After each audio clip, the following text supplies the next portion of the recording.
This is Lynne McCormack, and we're here to welcome you today to Equity for All, Access, and the Narrative of Frederick Douglass.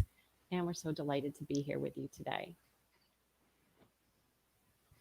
So if you need an accessible version of this presentation, it's available for you and it can be found at a bit.ly. So it's http://bit.ly/equity for all 2020.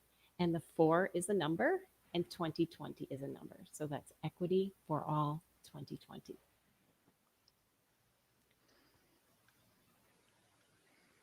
All right, so we'll introduce ourselves. Kristin? My name is Kristen Robinson. I'm delighted to be here with you today.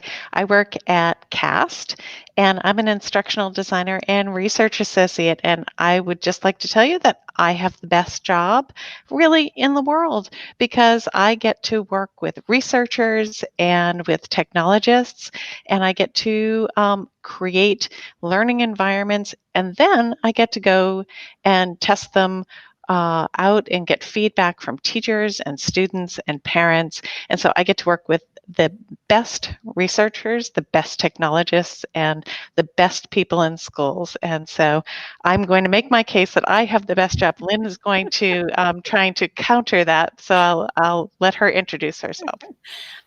Thanks, Kristin. And I'm Lynne McCormack. I'm a senior technologist at CAST.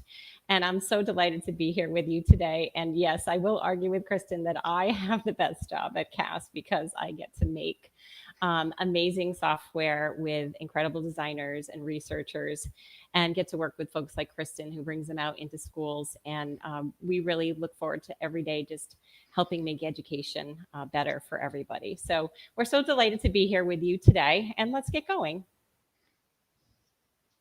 Okay, our session goals for today are they're pretty ambitious. So let's get to it. So at the end of the session, we anticipate that you're going to.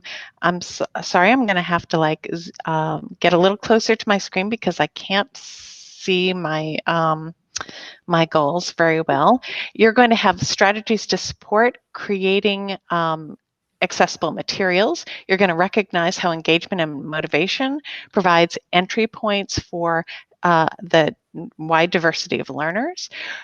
You're going to have the opportunity to consider how cultural backgrounds can promote engagement and understanding with learning materials. And you're going to, we anticipate, make generalizations for how strategies and supports and scaffolds can be applied to your own practice. And you're going to see some models in a particular context with us, but then we're going to make some space to see how you can apply those strategies to your own practice, your own context, and your own materials. So if you were thinking that during this session, you'd be able to just sit back and not participate, that isn't our expectations for today. We're really hoping that we're going to use this example of the narrative, but we're hoping that you can think about the materials that you're using in your classroom and the challenges that you're having in your classroom and be able to bring them to life in the context that we're thinking about. So please be thinking about that as we go along. And we're hoping to use the chat for you to be able to give us some feedback. And we're hoping to get some feedback on the tools that we're going to take a look at as well. All right, so what is Sizzle? So Kristin and I both work on Project Sizzle. And so we are funded by the Office of Special Education Programs, by OSEP. And we're working together to solve problems around accessibility in digital educational materials. And here is our website, sizzle.cast.org. And in this website, it's all about our project. But the one feature that I really want to talk about is if you go to our website, sizzle.cast.org, we have research on all of the features that we're thinking about putting into our application. And we're going to see our application in just a minute. But if you're thinking about text-to-speech, you're thinking about read aloud, you're thinking about contrast for your students. So the research behind that, how how that relates to the WCAG guidelines, as well as how those features relate to UDL, is all available. So you'll be able to find that under the research tab of research of features. So please, at any point in time, if you want to go there to check out those features, that would be terrific. And we're adding research on features all the time. Absolutely.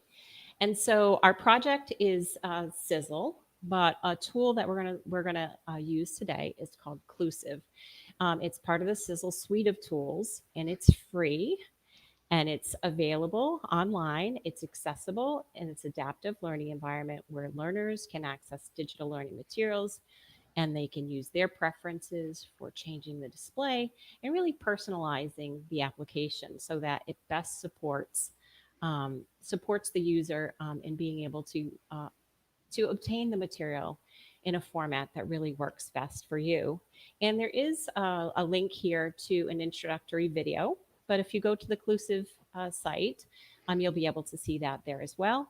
And we'll point it out as we go along in our demonstration coming up in just a bit. So one of the compelling questions that we have had as we have been developing Clusive and materials that are used within Clusive is how can access and equity help transform learning? And our approach is universal design for learning. And just to illustrate, as you can see in this slide right here, equality is exactly the same conditions for everyone. And this is the kind of approach that a lot of standardized tests take, right? So everybody has exactly the same conditions, so you can and the idea is that's how to fairly assess student knowledge. But you can see that when everyone has exactly the same conditions, some people are disadvantaged and some people just don't have a chance to achieve the goal. And so, if you can go to the next slide, Lynn. The other option could be, well, let's provide each individual student the kinds of resources and supports that they need in order to achieve. Now, that's wonderful. It involves a lot of resources and it involves a lot of differentiation of curriculum. And quite honestly, it can be very difficult to do and very costly. So what we think about in universal design for learning is breaking down those barriers and providing liberation for students and for teachers. And so instead of trying to provide a level playing field or provide differentiated levels, remove the barriers and remove the barriers by providing the kinds of supports and scaffolds that anyone can use at any time depending on the context and their needs and preferences. So that's our goal, and that's universal design for learning, which is essential for some, it's good for all, because when everyone has access to the resources and supports and scaffolds, everyone has an opportunity to use them when they need them. Awesome. So we are going to dive in pretty quickly and have you explore with us our learning environment, which is part of the Sizzle suite, and that's called Clusive. Right. So because we are huge believers, obviously, in UDL, because CAST is the home, the birthplace of universal design for learning, we're going to give you some options. So over the next 10 minutes, we're going to be taking a deep dive into the Clusive application. But if you need a break and you want to stop listening to Kristin and I chatter on here, you can go ahead and free explore and go ahead and go to clusive.cast.org. And you can go ahead and, Chris, if you want to put that in the chat box, then folks would know where to get to that. Sure. And also, if you have any questions, since this is the only way that we can interact with you, please do not hesitate to stop us and provide any feedback into the chat box as we go along, because this presentation is going to be even better if we're able to answer your questions as we go along and help think through situations with you So that would be terrific. So please do use the chat box as we go along here. And if you want to, so you can free explore, go to inclusive.cast.org. You can use a scavenger hunt. So you can go to the scavenger hunt, which was one of the resources that we uploaded into the sketch for you. So you can go on the scavenger hunt, or you can stay with us, and we're going to go ahead and use Clusive together. So I'm going to just change my screen here.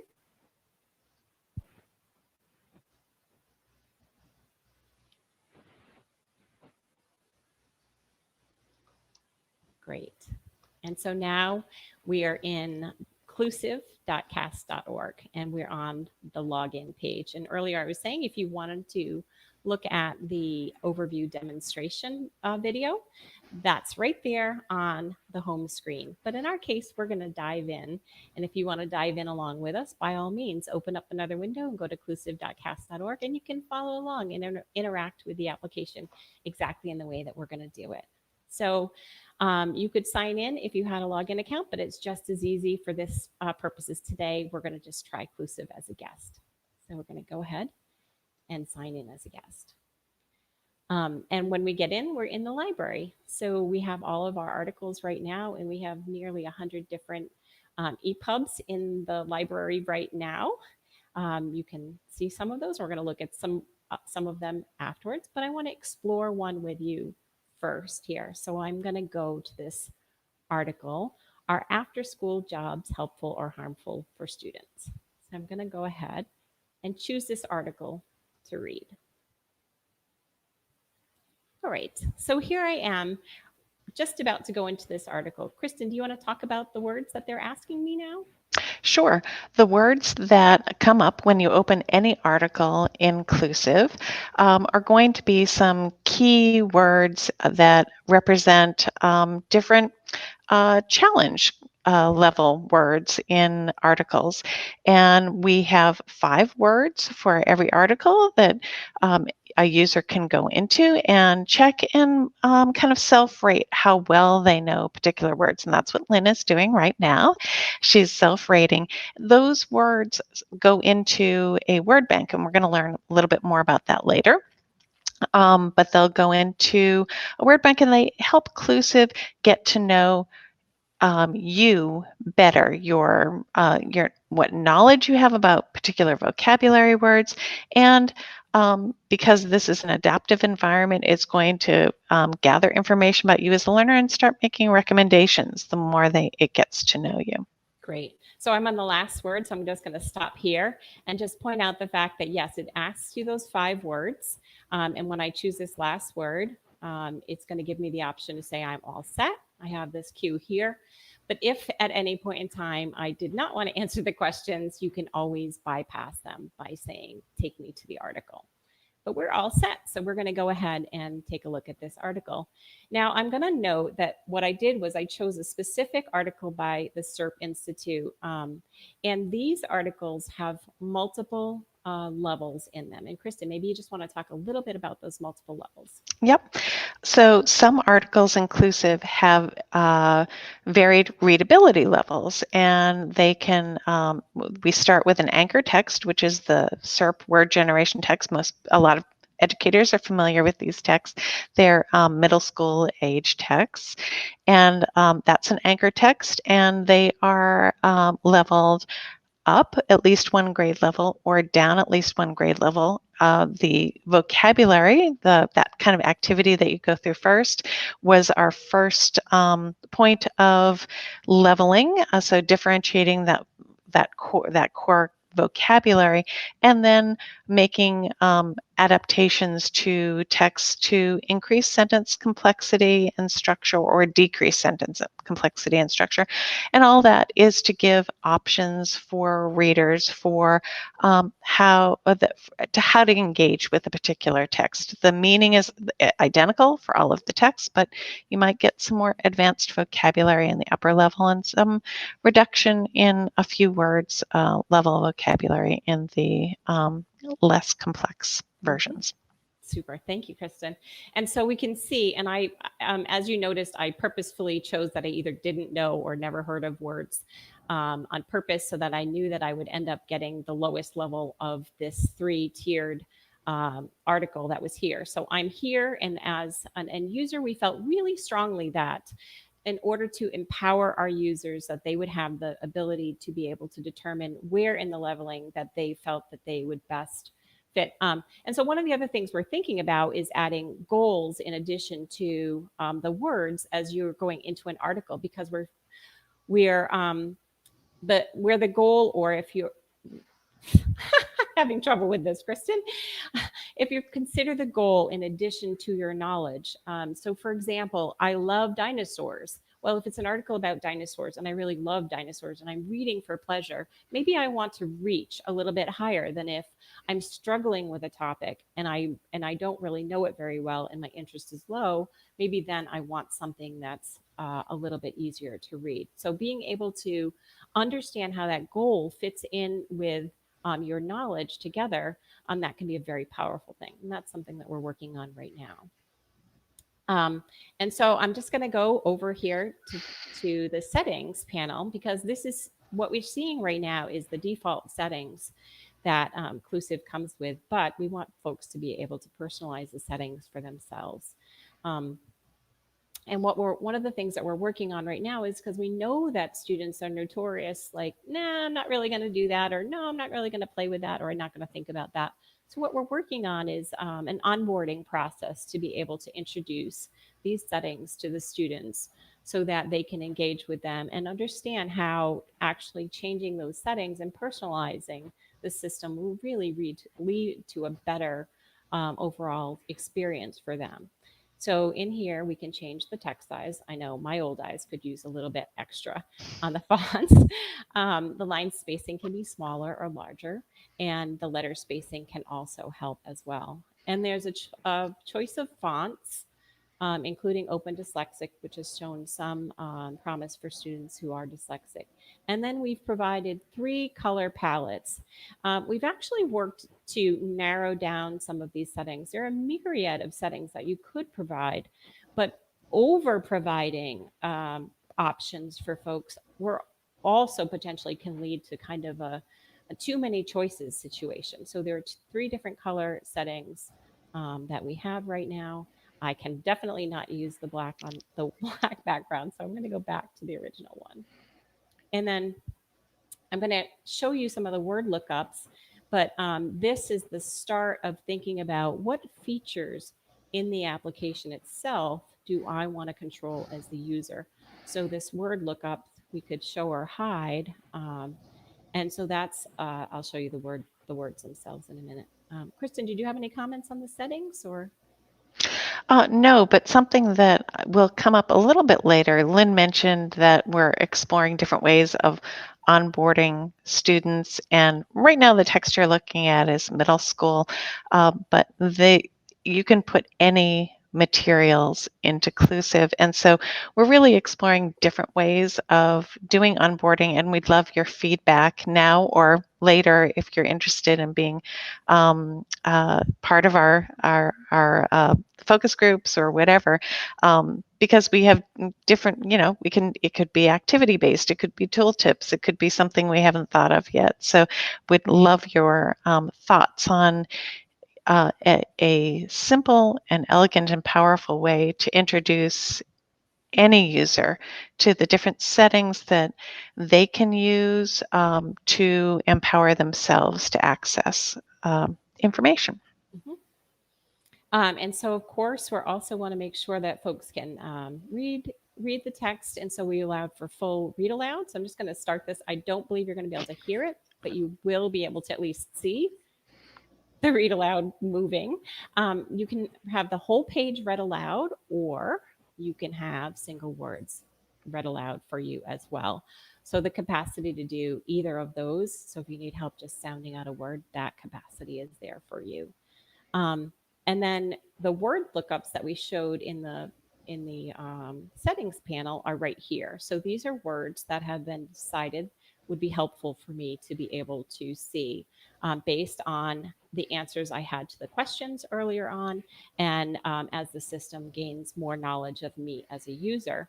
And so similarly, what we saw when we logged into this article, we're able to rate these words here. And all of those words and my answers will go in my word bank. So I'm just going to show you the word bank now. Kristin, do you want to comment on the word bank? So, yeah, I mean, what you're seeing are the responses that Lynn made when she was coming on board to this article and any additional words that she looked up and rated. But you'll notice that there are columns, and this is this particular user and how well they've self-rated, how they know these words. But that user also has an opportunity to then change the rating. And did you want to change one of your ratings now that you've had a little interaction with those words, Lynn? Oh, I've got game. Okay. So this is a way for students to monitor their own word knowledge and word growth, and to mark that they understand something better.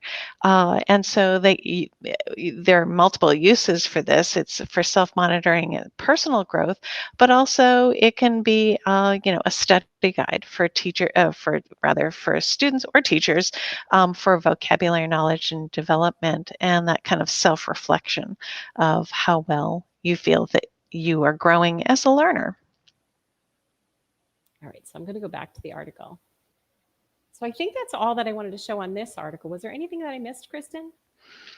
I don't think so, Lynn. All right, super. So I wanted to compare and contrast this with the narrative. So I'm going to go back to the library. And in that school jobs article, there were 3 levels, and there's not always going to be 3 levels. So we're going to explore the narrative. Now, Kristin and I came up with this is going to be a little confessional time here. Kristin and I started thinking about the narrative back in January, before really, I think our world changed in so many ways. And I will be totally honest that I feel that I am not the most qualified person to tackle the narrative. It is definitely, it's a challenging text. It deals with early American history that I am not. I am definitely not a historian. Kristin is there, but as you can tell, if you Kristin and I are both white women, so we have our challenges with this. So this is our confession here that we feel that that we could use some help thinking about the narrative. But there's only one version of the narrative. The narrative is the narrative. It is the words of Frederick Douglass, and so our challenge here, Inclusive, is to figure out how do we make the narrative come to life to students with learning differences. So I'm going to go to the narrative. Now, again, we have our words, and it's going to ask us what we think about those words. And I'm going to go through them again because then we'll have some more words in our word bank as well.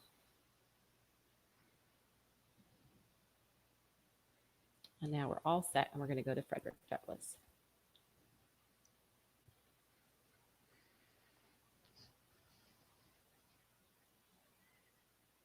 And let me go back to the beginning here. All right, great. All right, so this is the beginning of that book. So the first thing we notice is that we're in a chapter book. The last time we were in a simple article that had 3 versions, and now we're in this chapter book. And I want to go to getting ready. And I'm going to let Kristin talk a little bit about this. Okay, so as Lynn discussed, we are all approaching this text with different backgrounds and different experiences, and and this is equally and even more important for younger learners, middle school learners. This is part of a curriculum across middle schools and high schools across our country. And so we thought, and this is my confession here is I am by trade an historian, but I've been working as an instructional designer and research associate for the last 19 years here at CAS, but my background training was in as an American historian.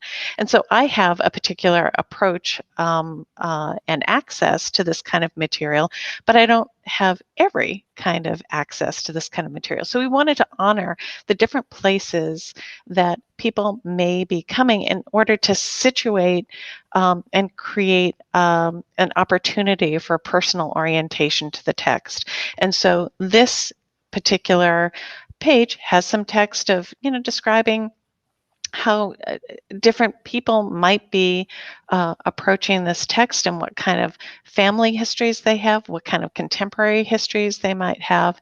And then it asks the readers to consider what their personal orientation might be to this text and then rate their own reaction to that. Did you want to add anything, Lynn? I would just be curious of those of you that are online here in your sense to how important it might be to add affective reflections to a text, especially a text like this, which would be challenging to most students, if not all students in some ways. If you had any first impressions about thinking of an affective response. How am I feeling about this? So just wondering if you wanted to put something in the chat about that, and then we would really appreciate that if you would.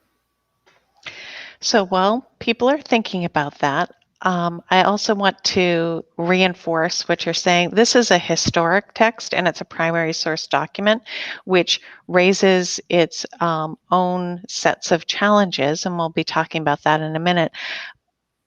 But having a personal connection to any kind of learning material, consider your learning material right now and how could recognizing the different places that people are coming from in approaching any kind of material. It could be math, it could be social studies, it could be literature, it could be science, and recognizing the different backgrounds that people are bringing with them that can be used as a support for all learners and a way of creating this mosaic of learning is something to consider, regardless of what your content is. We're using history right now as an example, but it really is something that is important to any kind of content.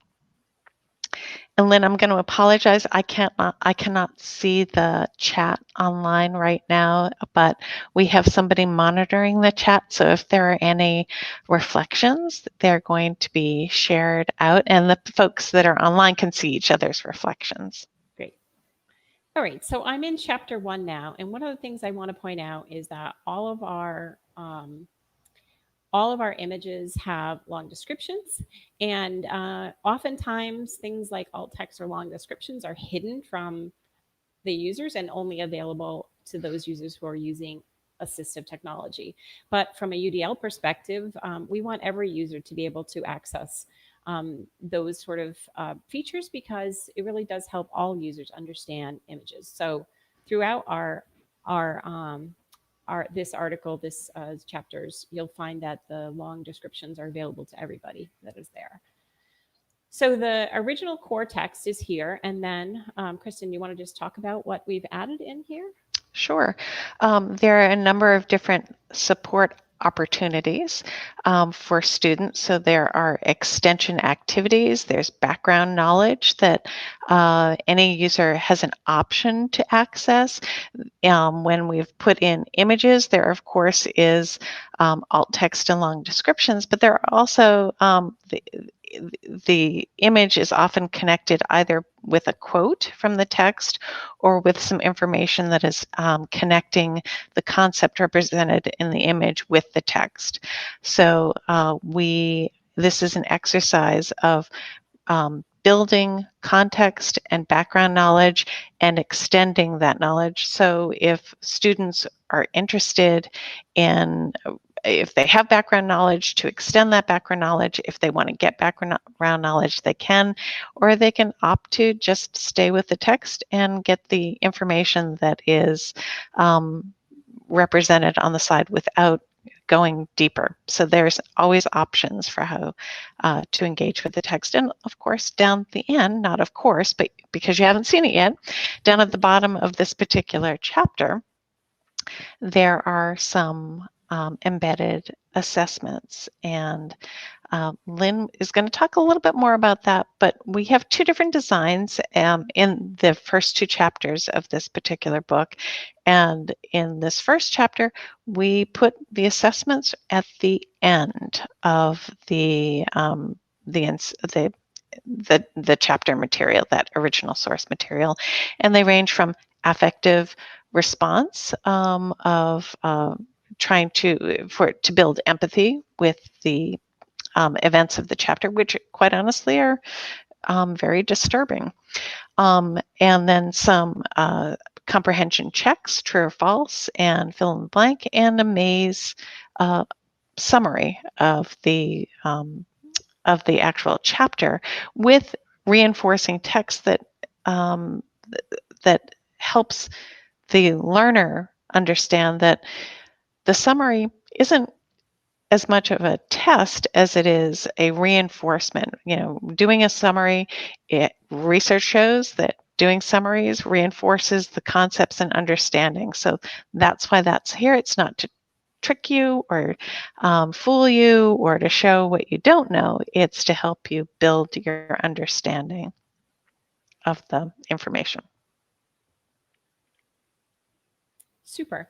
And I just want to point out, so in these, we have given some hints to help the student along as well. So that would help them in their option 4. And these are meant to be self-reflective. So if I didn't get the answer right, I could reflect on whether it was right or it was wrong. In this case, I happen to answer it correctly. And a 50-50 chance. Okay, so this we want to compare and contrast this with the next chapter. So I'm going to go to chapter 2. Because there's some different features in chapter 2. And Lynn, while you're going on to chapter 2, I just want to share a couple of the thoughts that have been in the chat. One person, and this is about the being able to assess emotional reaction. One participant has shared that they thought that students would enjoy selecting the figure that best matches their mood or feelings when they're approaching the text. That's sort of like your baseline kind of reaction, and recognizing that you are important and your feelings are important as you approach the text. Another participant shared that in a previous session that they were in earlier, today or yesterday, that since education is predominantly focused on white males, one of the presenters shared that he was asked to write a reflection as if he were a Confederate soldier, and that student was African American, and wished the teacher could have provided some flexibility or options to reflect in that text. That is such a critical example, because the goal of that educator was to create engagement and empathy. And if we create options for how to build that engagement and empathy, then we are inclusive, and we are leveraging the experiences and honoring the history of all learners. So I think that was so important to share. Thank you. Thank you. So we're in chapter 2, and we've purposefully designed chapter 2 differently from chapter 1. In chapter 1, what we did was we put all of the assessments at the end of the chapter, and the assessments were out and available, so you would see them right away. And in chapter 2, we thought we would take a different approach, and so here the assessments are hidden under these check your understanding. So am I ready to check my understanding? When I'm ready to check my understanding, I can open this. So these assessments are more closely aligned to the text that they're actually asking me about. So being able to assess right away, did I understand this last paragraph that I was on? So that's really important. There's differences in these, right? So there's It's very different to have it at the end of the chapter, and it's very different to have it hidden from me and allowing me the choice to open it and assess myself at that point in time. Kristen, did you want to comment on that? Yeah, well, you pretty much covered it, but I want to reinforce this. The difference, chapter 1 is more a summative approach where it's to, you read through the whole thing and you check your understanding, your reaction, if you remember if things are true or false. This, the way of embedding the assessments in a proximal way related to the paragraph is more of it's more formative so that kids can read, check, correct misunderstandings. They have hint buttons that that guides them to look at specific areas of the text. So these are used in really different ways, and that really is designed as a learning support in that kind of ongoing and proximal way. Mhm. And so another way of assessing would be having the students do a close reading. And oftentimes associated with close reading, there's a highlight activity. So in this highlight activity, it says, as you read the next paragraph, highlight evidence that you find that supports this claim, that the living conditions of enslaved people were harsh. So as part of that, the feature in the Clusive is that I can in fact highlight comments along the way. So here is my highlight. There were no beds given. So I can then go through this paragraph and highlight to support this claim that the living conditions were harsh. And then again, the answers are here for me to be able to review. And this can be used in many ways, but one way, doing that active highlighting, research shows that this reinforces comprehension, but also if the student decided not to do the highlighting, they have access to the critical material that answers the question. It's not so much an assessment as a support and guide for building understanding and comprehension. Super. Thank you. And then one of the other things that we are testing out here as a proof of concept is that some students may actually struggle even if the text is being read aloud to them. So one of the things that we did here was we provided this next paragraph as both text and symbols. And so we're really thinking about, is this something that students would need in order to access a very challenging text? So just wondering if you've seen this before in other applications, your thoughts on being able to provide these symbolic representations, and if it would help the students. So if you would comment in the chat about your thinking about this, because this really is a proof of concept, and we're trying to see if folks would really appreciate this for your students specifically.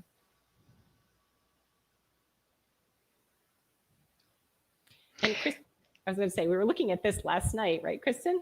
We were, and we commented on that if you only had access to the symbols, you could clearly get the gist of what this paragraph is saying, because there are repeated images that signify the essential meaning of the paragraph. And we were feeling that this was a really powerful way of approaching, bless you, way of approaching access to text and really giving options for how kids could engage with and make meaning of text. And Lynn, that symbol library is based on research on students with autism. Is that right?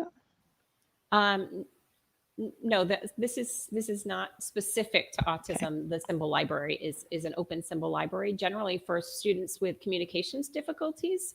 So it's part of that, and these specific symbols came from the open symbols library, and so there is a library of symbols that we chose from that are generally used.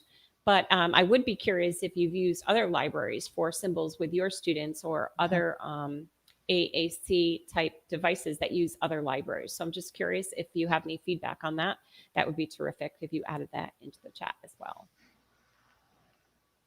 Okay. I think that was all that we had here for this chapter.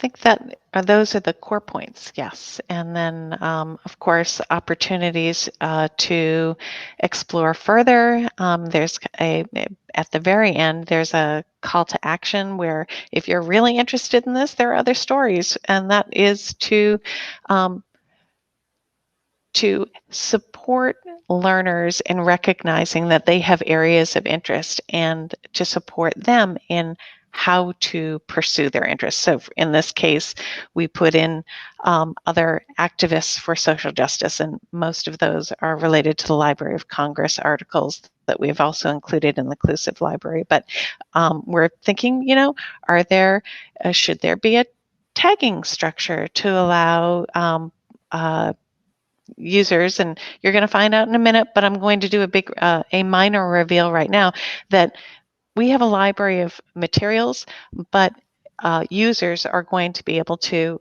upload their own materials. Now, students could upload their own materials, but I think you probably will be interested that teachers and parents can also upload materials that their students could use themselves. So that's the real power.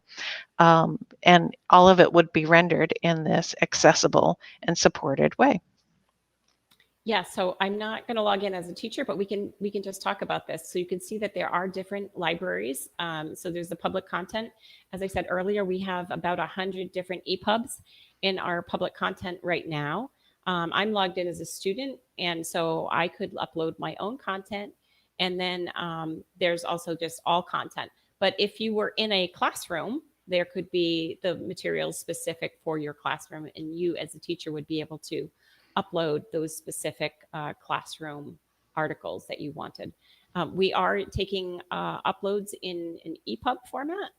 And so I think we're going to cover that a little bit in a little bit. Are we, Kristen? I think. We'll see. We'll see.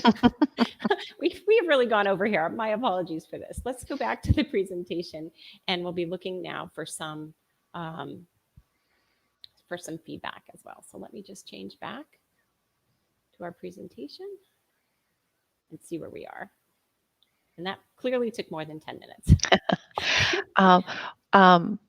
But we covered actually a lot of the things that are in these slides. Just to recap, as you saw, Clusive is a very powerful environment, and it can be used for any kind of material, and certainly any kind of text.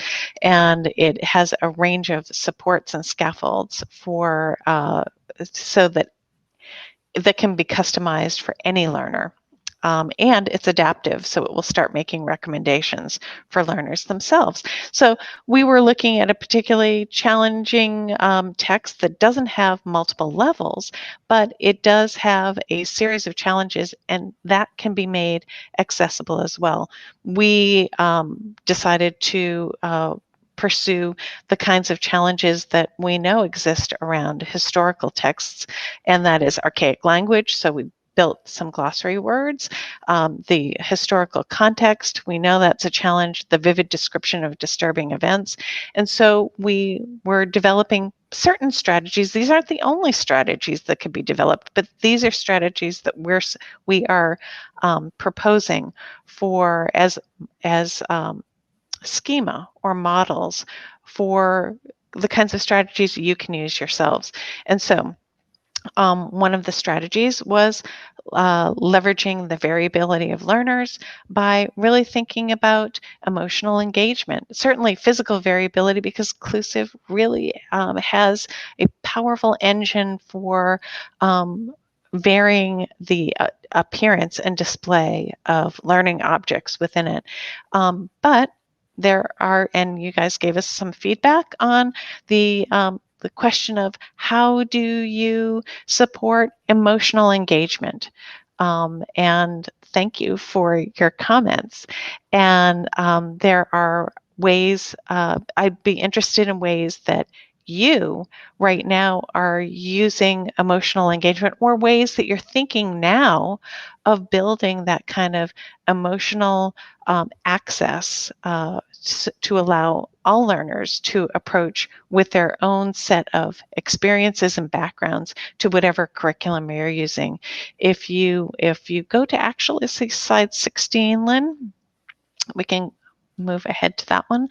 And something I just want to uh, highlight is something that we've used, which is the Yale mood meter. And there are a lot of mood meters out there. The Yale mood meter is available on an app. I'm not endorsing it at all, although I do think it's a really powerful tool. But this is something that can be created in a non-tech way as well. So I'm just, if anybody has strategies that they're currently using, something like, kind of that stoplight, or, as gauging where kids are, or if you're using a form of the mood meter, or if you have other ways of supporting that kind of emotional intelligence, recognition, articulation, and because research shows, if you do, that reinforces kids' sense of belonging and investment in learning, whatever the context. So I'm going to give you a moment to think about that and share it in the chat if you have a chance.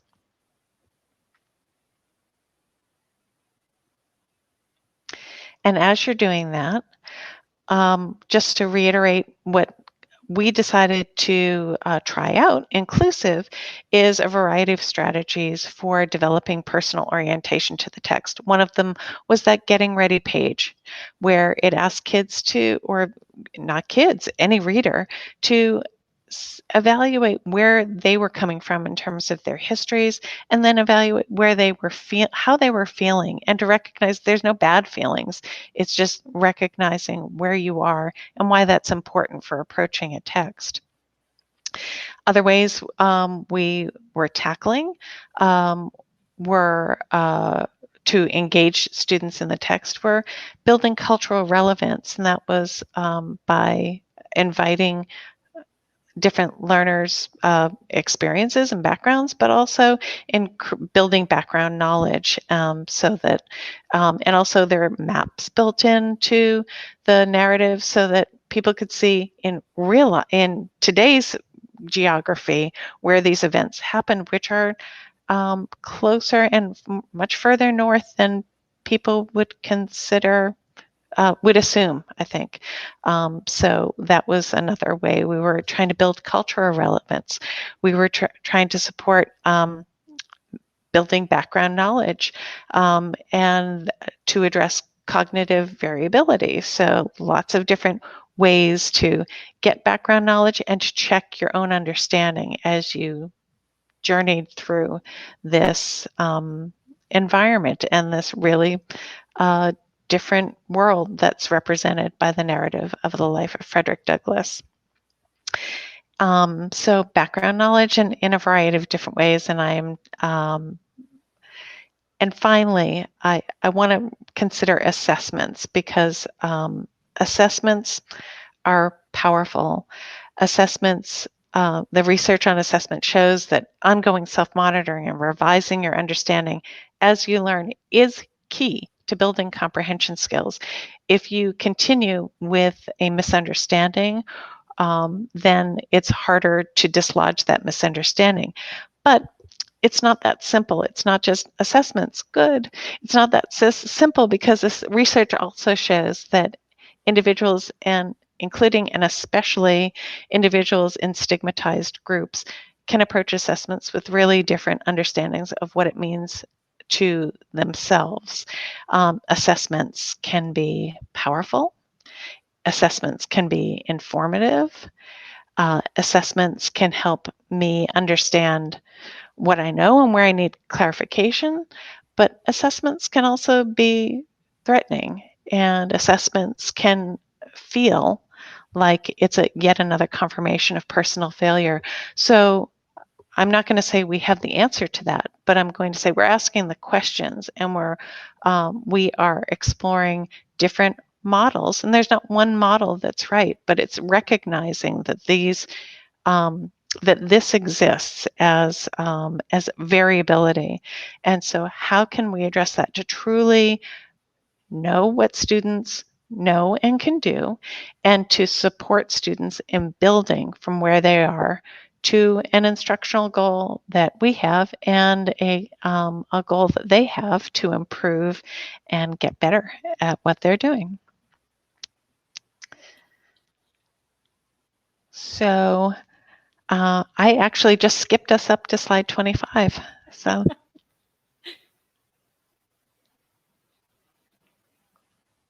Do we want to talk about adding their content to Clusive? So one of the things that Kristen and I were hoping to get out of today is that we were hoping that maybe one of you or two of you might be interested in working with us. We have a limited number of spots for the fall, and we'd be willing to work with teachers to actually add their content to Clusive. You can actually go today and upload your own documentation, your own articles to Clusive and use them. But we were looking for some teachers to be able to work with us in the fall, and we do have some limited spots open for that. So we would love to work with you to upload your content and work with your students to see how Clusive is actually working in the classroom. So if you're interested in that, please do go to our website, sizzle.cas.org, and you can reach us at sizzle@cas.org.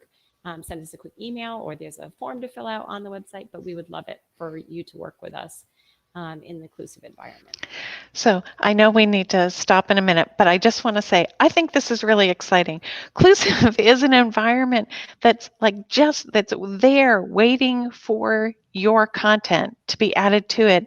And I would love you to think about, just reflect on how, and you're seeing middle school and like upper middle school content today, but it can be any content rendered in a completely accessible way.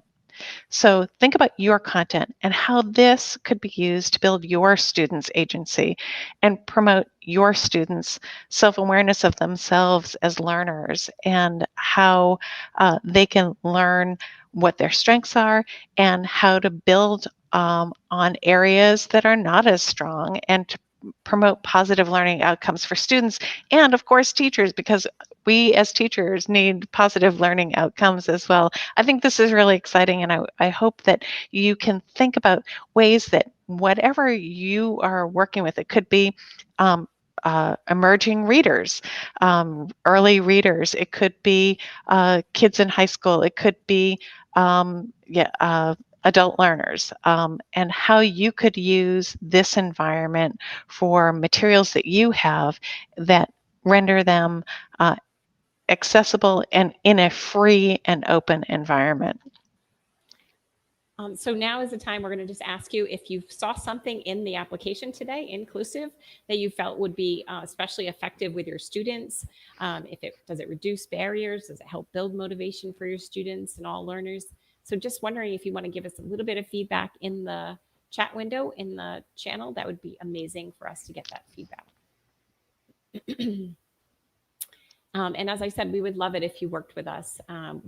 We just want to continue the work that we started today with you. Hopefully you saw some really exciting possibilities for being able to include every student to be able to access the materials that you have in your classroom. You could be a beta site tester with us, and we would love that. Or you could be part of just a focus group. Maybe you just have another hour that you might be able to give to the project, and be able to give us some feedback in that way. That would be terrific. We are actually have a teacher focus group coming up fairly soon. So if you're interested in that, that would be lovely.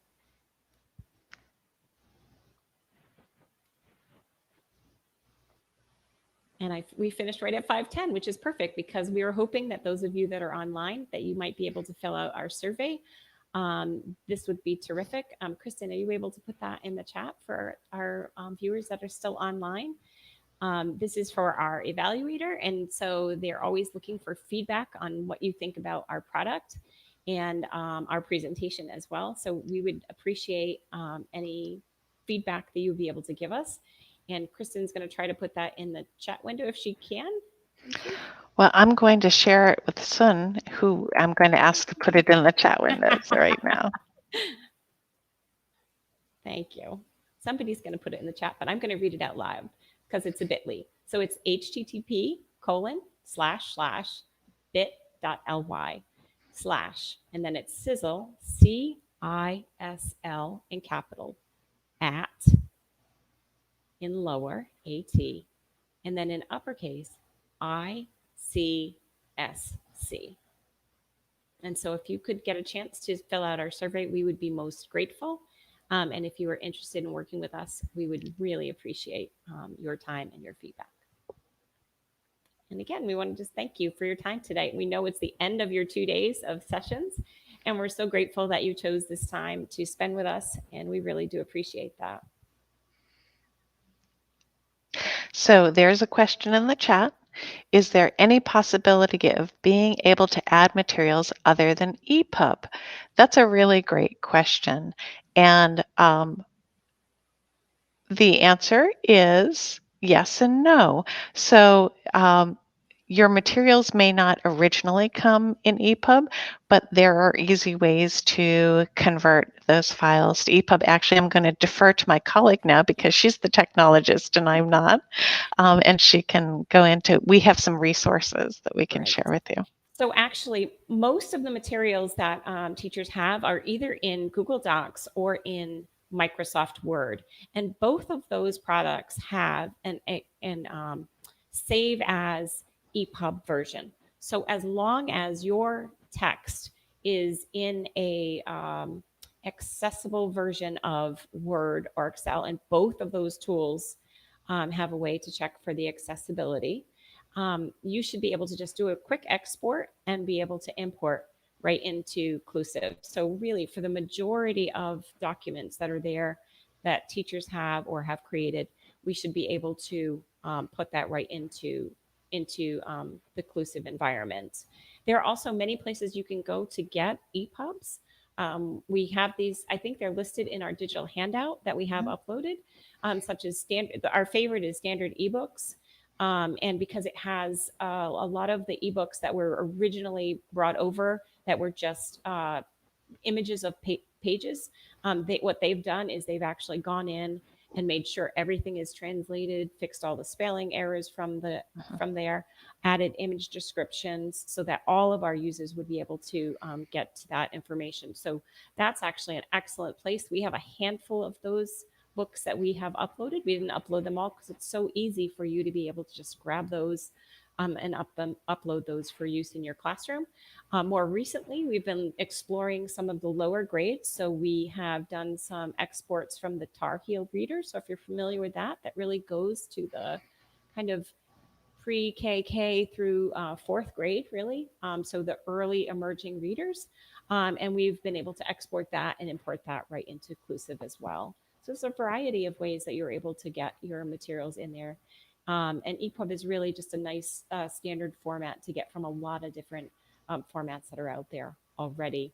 And what we found is that once teachers realize that, oh, okay, I just never used that before. I don't really care what you call it, as long as it's easy for me to get it in that format, I'm totally fine with that. So that's the feedback that we've gotten so far, and hopefully that would work for you as well. But if we would love to learn more from you and your needs. So please, if you are at all interested in being part of a focus group or use Clusive with a small group or a larger group, or if you're a parent and you want to use Clusive with your student, please contact us because we would love to work with you. We have some spaces in the fall, and so we would love to hear from you. Super. So you can always contact us. Again, I'm Lynne Mccormack with CAS. So it's lmccormack@cas.org. And Kristin? And I'm Kristen Robinson at krobinson at cas.org. And we are always on email and would love to hear from you.